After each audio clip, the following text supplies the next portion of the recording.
Excise పద్ధతి అధ్యక్ష. ఈ ఎక్సైజ్లో అధ్యక్ష చాలా బాధాకరం. లాస్ట్ టైం ఏమో 38,000 కోట్ల ఆదాయాన్ని టార్గెట్ ఉండే 24-25. ఈ సంవత్సరం 50,000 కోట్ల ఆదాయం పెట్టుకున్నారు అధ్యక్ష. ఆదాయం టార్గెట్గా పెట్టుకున్నారు. అంటే 18,000 కోట్ల ఆదాయాన్ని పెంచాలా అని చెప్పి ఈ ప్రభుత్వం టార్గెట్గా పెట్టుకున్నది. మేనిఫెస్టోలనేమో మేము బెల్ట్ షాపులు తీసేస్తామన్నారు. మరి ఇప్పుడు ఆదాయం పెరగాలంటే ఎక్కువ మంది అమ్మాలంటే ఎక్కువ షాపులు కావాలి. అంటే బెల్ట్ షాపులు మీరు ఎంకరేజ్ చేస్తున్నట్టే అని చెప్పి నేను ఈ సందర్భంగా తమరి ద్వారా ఈ ప్రభుత్వానికి చెప్తా ఉన్నా. అట్లనే మీ కాంగ్రెస్ మేనిఫెస్టోలో పెట్టినట్టు బెల్ట్ షాపులు తీసేయడానికి ప్రయత్నం చేయండి, తీసేయండి అని చెప్పి ప్రభుత్వాన్ని నేను డిమాండ్ చేస్తూ ఉన్నా. అదే అన్నారు, ఇప్పుడే పెంచుతున్న రేట్లు అన్నారు. అదే కొత్త బ్రాండ్లు, కొత్త బీర్లు, కొత్త బార్లు, మరిన్ని బెల్ట్ షాపులు. ఇదేనా ఈ కాంగ్రెస్ పార్టీ యొక్క పాలసీ, ప్రభుత్వం యొక్క పాలసీ అని చెప్పి నేను అడుగుతా ఉన్నాను అధ్యక్ష. తీవ్రంగా వ్యతిరేకిస్తున్నాం. ఈ ఆదాయం పెంచే మార్గం పెట్టుకోవడం అనేది మేము తీవ్రంగా వ్యతిరేకిస్తున్నాం. దీన్ని ఉపసంహరించుకోవాలని చెప్పి ప్రభుత్వాన్ని నేను డిమాండ్ చేస్తూ 12,000 కోట్ల ఆదాయం పెంచడానికి పెట్టుకున్నారు. ఇది చాలా ఎక్కువ అధ్యక్ష. ఒకటేసారి మరి మొత్తం మీ ఆదాయం కోసం కుటుంబాలని ఛిద్రం చేస్తారా అని చెప్పి నేను ఈ ప్రభుత్వాన్ని అడదలుచుకున్న అధ్యక్ష. కాబట్టి ఈ విషయంలో పునరాలోచించుకోవాలి. ఒక్క నిమిషం వెంకన్న సార్, చాలా సంతోషం. ఇప్పటికైనా బెల్ట్ షాపులు తీసుకొచ్చినాము, మేమే ప్రోత్సాహం చేసిన అని చెప్పిన ప్రశాంత్ రెడ్డి గారికి, ఆ టీఆర్ఎస్ పార్టీ ప్రభుత్వం సంతోషం. బెల్ట్ షాపులకు సంబంధించి స్పష్టంగా కూడా మా వైఖరి, బెల్ట్ షాపులను ఎంకరేజ్ చేయం. దానికి సంబంధించి ఈరోజు వారు చెప్తా ఉన్నారు ఏ విధంగా ఆదాయం పెంచాలని. ఆదాయం పెంచడానికి కేవలం రేట్లు పెంచడానికో లేకుంటే బెల్ట్ షాప్ పెంచడం కాదు అధ్యక్ష. లీకేజెస్ ఏదైనా డిపార్ట్మెంట్లో ఉంటే దాన్ని అరికట్టే కార్యక్రమం చేస్తామని చెప్పడానికే మేము ఆదాయం పెంచుతామని చెప్పాము. ఆ విధమైన లీకేజెస్ ఉండే వారి ప్రభుత్వ హయాంలో ఆ లీకేజెస్ని అరికట్టే కార్యాచరణ తీసుకుంటున్నాం కనుకనే మాకు నమ్మకం ఉంది. వారు అన్నీ వారే చేసిండ్రు, బెల్ట్ షాపులు తెరిచిండ్రు అడ్డగోలుగా ఇష్టారాజ్యంగా. ఈరోజు ఆ బ్రీవరేజ్ కంపెనీకి సంబంధించి ఏ విధంగా చెప్పిండ్రో ఆ విధంగా చెప్పింది. కానీ అధ్యక్ష, ఈరోజు చౌక ధరలకు సంబంధించిన షాపులలో కూడా అమ్ముకునే అవకాశం ఇచ్చిన అధ్యక్ష వారు అనేక సందర్భాల్లో వారు పట్టుబడ్డారు అధ్యక్ష. ఈరోజు వారు మాట్లాడతారంటే దయ్యాలు వేదాలు వలికినట్టున్నాయి అధ్యక్ష. ఈరోజు ఏంది అధ్యక్ష ఇది? మేమేం చెప్పినాం? లీకేజెస్ని అరెస్ట్ చేస్తాం, అడ్మినిస్ట్రేటివ్ రిఫార్మ్స్ తీసుకొస్తాం, దానివల్ల ఈ విధంగా మాకు రెవెన్యూ పెంచే అవకాశం ఉంటుందని చెప్పినాం. దాన్ని తీసుకుపోయి ఆయనకున్న నిజంగా అనుభవంతో దాన్ని అటెండర్ తీసుకుపోయి ఆ విధంగా మాట్లాడే ప్రయత్నం చేస్తూ ఉన్నారు అధ్యక్ష. చాలా సమయం ఇచ్చారు అధ్యక్ష వారికి. దయచేసి ప్రశాంత్ రెడ్డి గారు కంక్లూడ్ కూడా చేయడం జరిగిందని వారు చెప్పిండ్రు. దయచేసి ఇప్పుడు మా సభ్యులకు అవకాశం అని కోరుతా ఉన్నాను. ఒక్క నిమిషం అన్న మినిస్టర్ గారు 1 మినిట్ మినిస్టర్ గారు 1 మినిట్. ప్రశాంత్ రెడ్డి గారు, నేను కూడా ఒక ఇంటర్వ్యూని అవుతా. ఈ హరితహారము 10 సంవత్సరాల నుంచి 200 చిల్లర మొక్కలు కోట్ల మొక్కలు నాటినామని చెప్పిండ్రు. నా దృష్టికి వచ్చింది ఏంటంటే కోనా కార్పస్ అని చెప్పేసి ఒక చెట్టు ఉంది. అది దానికి నీళ్ళు అవసరం లేదు, ఏడ పెడితే ఆడ పెరుగుతుంది. అది ఆక్సిజన్ తీసుకుంటుంది, కార్బన్ డైఆక్సైడ్ వదులుతుంది. పిట్ట కూడా దాని మీద కూసోదు. అట్లాంటి చెట్లు మీరు తెలంగాణ రాష్ట్రం మొత్తం పెట్టి ఒకటి 1 మినిట్ నేను ప్రభుత్వానికి కూడా సూచన ఏం చేస్తున్నంటే ఈ కోనా కార్పస్ చెట్లు ఎక్కడైతున్నాయో వాటిని అన్నిటినీ తీసేయవలసిందిగా ప్రభుత్వానికి నేను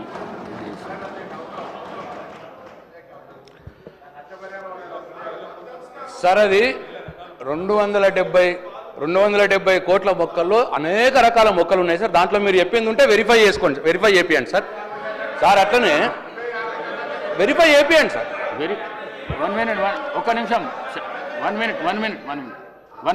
మినిట్ మీరు ఏ రోడ్డు చూడండి, ఏ ఊరు చూడండి. అయితే నన్ను చెప్పినాను సార్, అదే చెప్తున్నాను సార్. 7% గ్రీన్ కవరేజ్ పెరిగింది అని చెప్పినాం కదా సార్, అది లెక్కల్లో ఉన్నది. ఈ 7% గ్రీన్ కవరేజ్ పెరిగిన దాంట్లో ఎవెన్యూ ప్లాంటేషన్ అంటే రోడ్ల మీద పెట్టే మొక్కలతోటి 1% కూడా ఉండదు సార్. 5% ఫారెస్ట్ రీజునేషన్ ఏదైతే చేసినామో, ఫారెస్ట్ని సీడ్లు పోసి ఫారెస్ట్ని ఏదైతే పెంచిర్రో అటువంటి అన్నీ కూడా 6% అవే ఉంటాయి సార్. ఇవన్నీ ఒక 1-2% ఉంటాయి సార్. 5% ఆ ఫారెస్ట్ దాంట్లో ఉంటుంది సార్. అనేక అవార్డులు వచ్చినాయి సార్ హరితహారం ప్రోగ్రామ్కి. సరే మీరు చెప్పింది అదేదైనా ఉంటే ప్రభుత్వానితో చేపియండి సార్. ఒకటి. 2 సార్, శ్రీధర్ బాబు గారు చాలా చిలక పలుకులు పలికినారు సార్. ఇప్పుడు నేనేమంటున్నా అంటే సార్ నేనేమంటున్నా అంటే ఈ ప్రభుత్వానికి చిత్తశుద్ధి ఉంటే మీరు మేనిఫెస్టోలో చెప్పినట్టు బెల్ట్ షాపుల్ని తీసేయండి. ప్రభుత్వం మీదే ఉన్నది. మీరు మేనిఫెస్టోలో చెప్పినట్టు బెల్ట్ షాపులు తీసేయాలని చెప్పి నేను డిమాండ్ చేస్తూ, అదే అధ్యక్ష, బెల్ట్ షాపులు తీసేయాలి. అట్లనే ఆదాయం 12,000 కోట్లు. 12,000 కోట్లు అంటే మామూలు మాట కాదు సార్. 12,000 కోట్లు ఇవాళ పెంచాలా అనంటే ఎన్ని రేట్లు పెంచుతారు సార్? ఏం చేస్తారు సార్? ఏ పిలుపురేది ఉంటుంది సార్?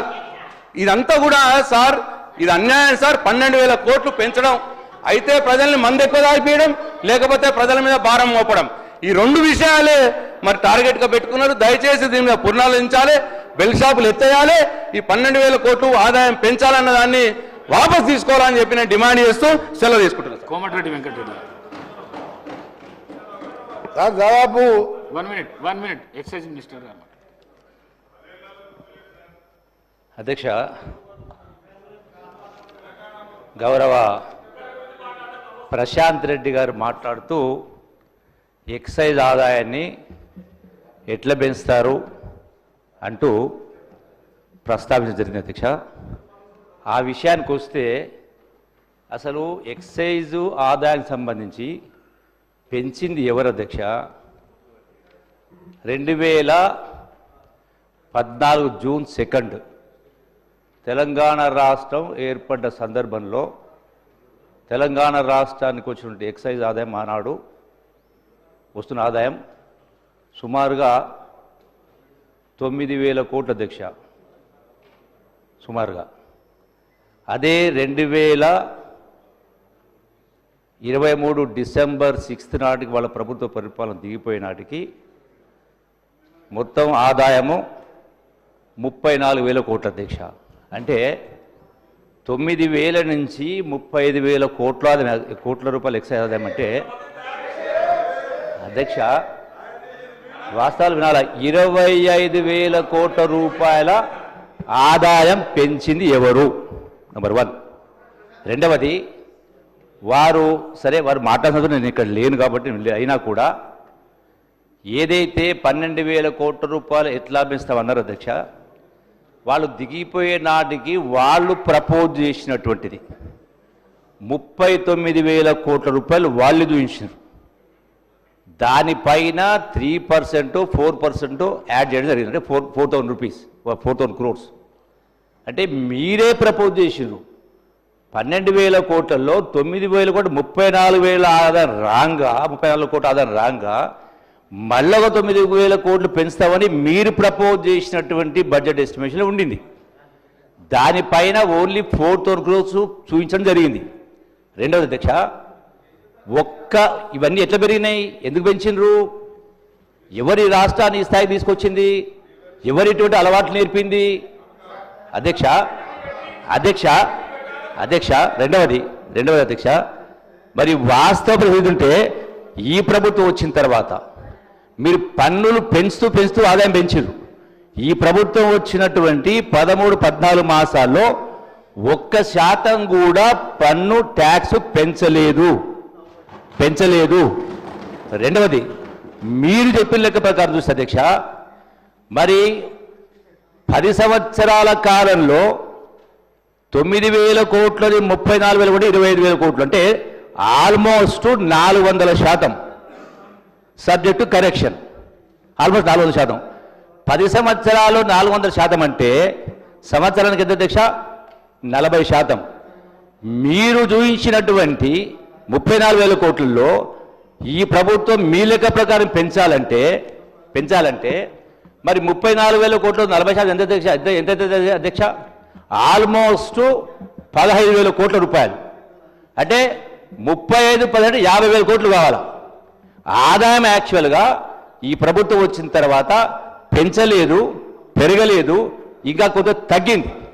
రెండోది అధ్యక్ష, ఏదున్నా రెండవది ఎట్లా ఆదాయం పెంచుతారంటే 1% కూడా ట్యాక్స్ పెంచకుండా ఆదాయం పెంచే మార్గాలంటే రెండవది అధ్యక్ష, ఏదైతే అంటే పిల్ఫరేజ్ ఎక్కడెక్కడైతే ఇతర రాష్ట్రాల నుంచి పన్ను కట్టకుండా వచ్చేటువంటి ఆదాయం కావచ్చు, ఫామ్ హౌజులలో ట్యాక్స్ కట్టకుండా అంటే ఇల్లీగల్గా సప్లై చేసేది కావచ్చు, అట్లాగే ఈ యొక్క బ్రేవరేజ్ కార్పొరేషన్ కావచ్చు, అంటే ఏదైతే లిక్కర్ మ్యానుఫ్యాక్చరింగ్ కంపెనీస్ ఉంటాయో వాళ్ళ అక్కడ సీసీ కెమెరాలు పెట్టినాం.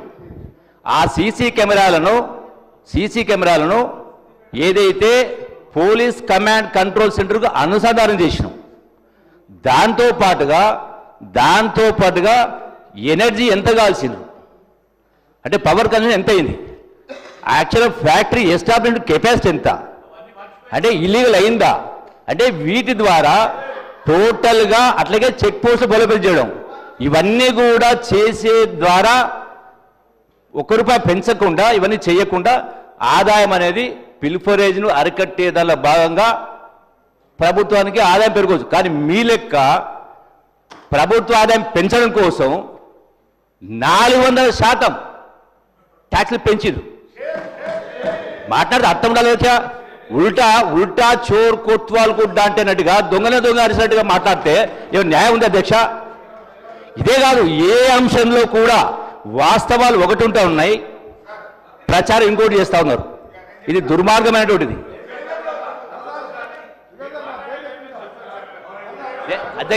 అధ్యక్ష ఇంకో మాట, నేను దీనిపైన రిప్లై ఇచ్చేటప్పుడు సభ్యులు అడిగిన ప్రతిదానికి కూడా I will give fitting reply. మీ ముఖం ఎక్కడ పెట్టుకుంటున్నప్పుడు కోమటిరెడ్డి వెంకటరెడ్డి గారు మంత్రి గారు